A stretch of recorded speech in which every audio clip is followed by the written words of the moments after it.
Bar for Bar album reviews. Nas, King's Disease 2. King's Disease 2 is the 13th studio album from legendary rapper Nas and is a direct follow-up to his collaboration and Grammy Award winning project with Hit Boy from last year, King's Disease. With how well received the original project was, it's safe to assume that everyone had pretty high expectations of it, and the question of, can they really do it again? Arose. And to that, I'll start off by saying, if you like King's Disease, you'll love King's Disease 2. King's Disease 2 takes us through a lot of experiences that Nas has had over his 3-decade-long career, which really isn't too far off from what we got with the original tape. He reflects quite a bit on the past and uses that almost to give the listeners advice. The difference with this album compared to the original, I feel, is that Nas and Hit Boy got more comfortable with each other, which allowed for better overall songs. That's not to say that KD1 didn't have good songs, I just, in general, prefer these ones. The album starts things off with The Pressure, which touches on the pressures in his life that got him to where he is now, as well as some of the pressure that he deals with in the present. The pressure nowadays seems to come from him being an OG and just having this feeling of that he should be doing more to push for change. This track, if anything, is a little more out of place than the others in the sense that it's one of the few that, instead of sticking to one particular topic throughout the track, it kind of jumps around a little bit. That's not a bad thing though, because I really do like the song, it's just something I noticed. I'm also just glad that he didn't do the whole pressure into diamonds bar that everyone likes to use. Nas gets a bit into his storytelling bag with Death Row East, where he recollects squashing beef with Tupac, which is a great story to hear after all these years, especially after a leaked diss towards Tupac came out recently. I think he kind of just wanted to address it and keep it pushing, really. It is a good reminder that back when Tupac did pass away, Nas just straight up stopped the show and had a moment of silence, which, they do allude to in the track as well, which, people forget. Another thing with this track is that the production is just beautiful. It sounds so much like a West Coast sounding track. Hit Boy really did his thing here. A lot of this project, like I alluded to earlier, also really touches on Nas's status as the OG. With 40 side, obviously he's talking about his neighborhood, but also being on the other side of 40 and all the wisdom that comes with it. The wisdom is mostly kind of just sprinkled in here and just not to the point where he's being preachy in any manner really. With EPMD2, as well as the next few tracks, the subject matter changes up a bit from track to track. With EPMD2, we get features from EPMD and Eminem, and it's just a solid track overall and is a really good follow-up to the original track from the Judas and the Black Messiah soundtrack. This flows really well into Rare, which is probably one of my favorite tracks on this project because of the level of skill on display here. Nas said it himself, he's in rare form, and he just kind of takes every beat switch that Hit Boy threw at him in stride as if it's nothing. There's 3 different verses with 3 different beats, and it just all flows so well together. YKTV is the only song on this project that I didn't really think I would enjoy, as it features A Boogie with a Hoodie and YG. I don't really have anything against either of them, it's just that I had no idea how this song would sound.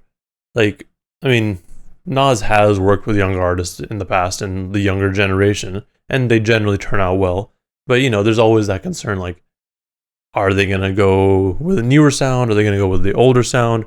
Are they going to match? Is it just going to sound like they just forced it? But no, it worked really well.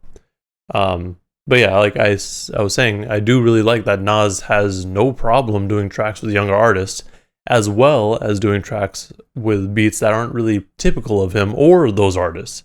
He did say, imagine Lil Uzi on a Primo beat, imagine NAS on a Migo beat. At this point in King's Disease, we primarily get songs that have Nas reflecting on his past, as well as going through some of the highs and lows in his life. Starting with Store Run, Nas takes us through his early days in the streets, which eventually leads to where he is now. He used to get asked to go on a store run back then, but now he's the OG, so it's his turn. The transition from Store Run to Moments is the only one that kind of throws me off because it's a bit more abrupt than others, but that doesn't really take away from the song, which has a super smooth and jazzy sort of production to it. One of my other favorite tracks is Nobody featuring Miss Lauryn Hill. This track touches on the side of fame that a lot of people don't really talk about, and that's just wanting to be able to exist and essentially be a nobody. I can only imagine how stressful it is to try to just go to the store and have people all over you. And I feel like Lauryn Hill knows this feeling all too well and kind of touches on it in her verse. And her inclusion does make a lot of sense because of how elusive she has been over the years. No Phony Love brings in Charlie Wilson for a solid love song, which is fun because Nas is talking about women he's been with and women around him in general, but also how he might be married to music. At this point in Nas' life, it sounds like he's getting, more ready to settle down, or at least that's what the women he's involved with think, with the lines, "She's looking at me like you need a queen in your life." After Brunch on Sundays, which is a solid celebratory track, we get to the closing tracks, where we get, again, a bit of variety in terms of subject matter. Personally, I'm not too big on Count Me In or Composure, but they are solid tracks and don't really mess with the flow of the album.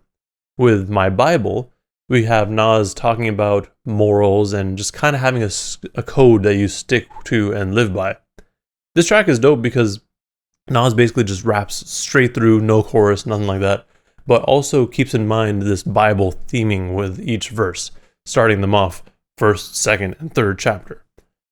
He gets even further into the Bible bit with the third verse, talking about how in the Bible, Eve was created from a rib of Adam, but uses that more to say that we need women in our lives to be more complete. The final track, Nas Is Good, is a solid outro as it's pretty positive. In fact, the outro itself says, "Death to the pessimistic mind state." Overall, this album was really solid. There was definitely concern, at least for me, of whether or not Nas and Hit Boy would have been able to bring us another solid album like with the original King's Disease, but I'm glad to say that it met and even exceeded my expectations. The bond between Nas and Hit Boy has only grown stronger, and I really do hope that they continue to work together in the future. Between the beats and subject matter, I'm sure everyone's going to find at least one track or just something in general that they like about this album. My favorite tracks are The Pressure, Death Row East, Rare, Nobody, and No Phony Love.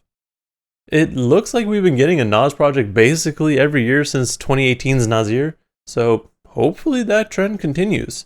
I do want Nas and Hit Boy to continue working together because they really just go well together, and even when Hit Boy taps in with other producers on the album, it just all comes together so well and it just sounds so complete.